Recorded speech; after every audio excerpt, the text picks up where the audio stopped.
CP Radhakrishnan Bharat के बने उपराष्ट्रपति। भारत के नए उपराष्ट्रपति सीपी राधाकृष्णन बने। तो पूरा वीडियो उपराष्ट्रपति बनने की चुनाव प्रक्रिया को लेकर और सीपी राधाकृष्णन के बारे में पूरा वीडियो देखिए। वीडियो को लाइक कीजिए, चैनल पर नए सब्सक्राइब कीजिए, वीडियो को शेयर कीजिए। सीपी राधाकृष्णन भारत के उपराष्ट्रपति बने और उन्होंने सुदर्शन रेड्डी को हराया। एनडीए उम्मीदवार सीपी राधाकृष्णन देश के अगले उपराष्ट्रपति चुने गए हैं। मंगलवार को उपराष्ट्रपति पद के लिए हुए चुनाव में उनके हक में कुल 452 वोट पड़े। उपराष्ट्रपति चुनाव के निर्वाचन अधिकारी पीसी मोदी ने प्रेस कॉन्फ्रेंस कर बताया कि मतगणना शाम 6 बजे शुरू हुई। उन्होंने बताया कि कुल 767 सांसदों में उपराष्ट्रपति चुनाव के लिए वोट दिया। इनमें से 752 वैलिड थे और बाकी 15 अमान्य करार दिए गए। उनके सामने विपक्षी पार्टियों के साझा उम्मीदवार के तौर पर सुप्रीम कोर्ट के पूर्व जस्टिस वी सुदर्शन रेड्डी चुनौती पेश कर रहे थे। हालांकि संख्या बल एनडीए के हक में रहने की वजह से सीपी राधाकृष्णन का जीतना पहले से ही तय माना जा रहा था, लेकिन ऐसी भी अटकलें थी कि क्रॉस वोटिंग हो सकती है। वी सुदर्शन रेड्डी को 300 फर्स्ट प्रोसेसिंग वोट मिले और सीपी राधाकृष्णन को 452। पीसी मोदी ने कहा कि उपराष्ट्रपति चुनाव के नियमों के मुताबिक सीपी राधाकृष्णन को उपराष्ट्रपति चुना गया है। पीसी मोदी ने बताया कि उपराष्ट्रपति चुनाव के लिए कुल 98.2% वोटिंग हुई। कैसा था चुनाव? पिछला चुनाव कैसा था?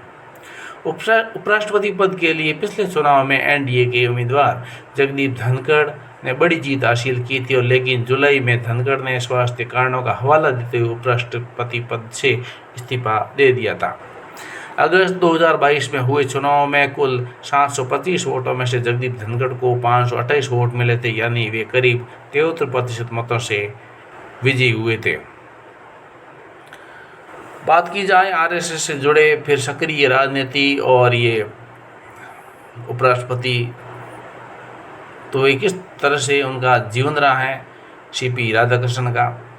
महाराष्ट्र राजभवन की वेबसाइट पर दी गई जानकारी के अनुसार 20 अक्टूबर 1957 को तमिलनाडु के तिरुपुर में जन्मे सीपी राधाकृष्णन ने बिजनेस एडमिशन में स्नातक की डिग्री हासिल की और राष्ट्रीय स्वयंसेवक संघ आरएसएस के स्वयंसेवक के रूप में शुरुआत करके वे 1974 में भारतीय जनसंघ का राज्य कार्यकारिणी समिति के सदस्य बने।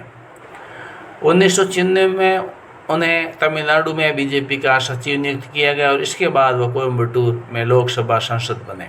सांसद रहते हुए वे संसदीय स्थायी समिति कपड़ा मंत्रालय के अध्यक्ष रहे। इसके अलावा सीपी राधाकृष्णन स्टॉक एक्सचेंज घोटाले की जांच के लिए बनी विशेष संसदीय समिति के अध्यक्ष भी रहे।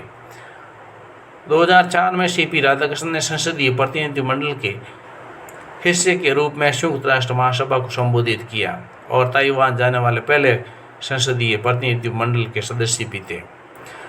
2016 में उन्हें कोच्चि स्थित कॉपर बोर्ड का अध्यक्ष बनाया गया, जहां उन्होंने 4 साल तक काम किया और उनके नेतृत्व में भारत से नारियल रेशा का निर्यात और 2532 करोड़ रुपए के रिकॉर्ड स्तर का पहुंचा गया।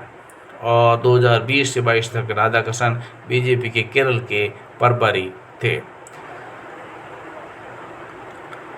कैसा होता है आखिर उपराष्ट्रपति का चुनाव? उपराष्ट्रपति का चुनाव परोक्ष होता है, यानी हाथों हाथ होता है, जिसके निर्वाचन मंडल यानी कि इलेक्टोरल कॉलेज में राज्यसभा और लोकसभा के सांसद शामिल होते हैं और राष्ट्रपति चुनाव में चुने हुए सांसदों के साथ विधायक भी मतदान करते हैं। लेकिन उपराष्ट्रपति चुनाव में लोकसभा और राज्यसभा के सांसद ही वोट डाल सकते हैं। खास बात यह है कि दोनों सदनों के लिए मनोनीत सांसद राष्ट्रपति चुनाव में मतदान नहीं कर सकते, लेकिन वे उपराष्ट्रपति चुनाव में वोटिंग कर सकते हैं।